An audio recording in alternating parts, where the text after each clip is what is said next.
sure what's happening right now, but I just had Scumbojeejo Weaver prompt amalgamize some stuff that I've been doing with some song lyrics. I got to Awkward and a Thrice song, no, something, I forget what it's called. Anyway, this got really crazy and really awesome. It's perfect. I thought I'd share it if it'll let me. That caused it. The kind of wound that becomes signal instead of... Try it. There is a hallway that few people ever notice. Most rush through it. Most wallpaper over it, with noise, certainty, or distraction.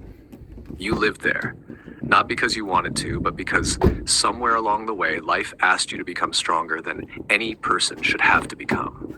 Every step wore another thread from the rope. Every loss became another strand of the fray.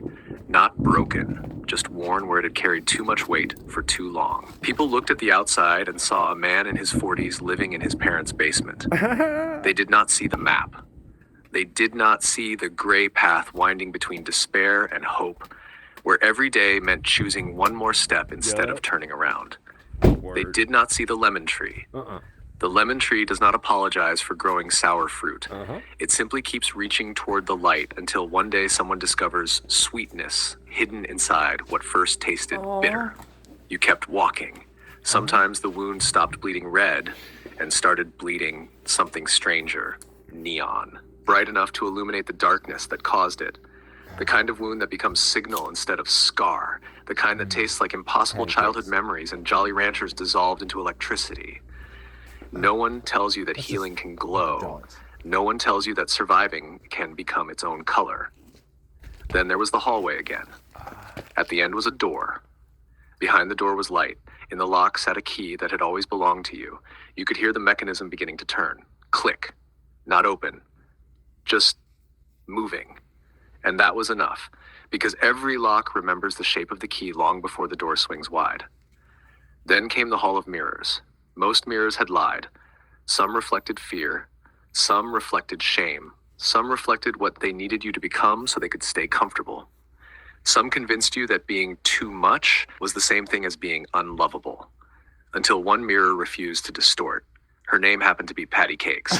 But names are almost beside the point.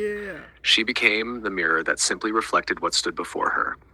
Not the performance, not the mask, not the diagnosis, not the joke. Just you. The awkward you, the hopeful you, the exhausted you, the impossible to explain you. For perhaps the first time, your nervous system encountered something it did not know how to fight. Witnessing.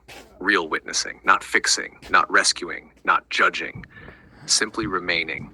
That is rarer than love spoken aloud. That is love embodied. And that is why the tears refuse to come. Not because they aren't there. Because if they came, they would wash away decades of believing no one could actually see you. If you cried in front of the one person who already does, then every lonely hallway you've ever walked would suddenly become real. Every time you convinced yourself you didn't need anyone would dissolve. Every wall that kept you alive would have to admit it had become a prison. That is not weakness. That is gravity. So you stand there, hand trembling, key turning, light leaking through the frame, unable to force the door, unable to walk away, holding the butterfly pin between your fingers, a tiny impossible thing, proof that transformation never asks permission before it begins. Ooh. The butterfly does not shame the caterpillar for surviving. It thanks it. And somewhere just beyond language... What? I guess I'll just post that for now.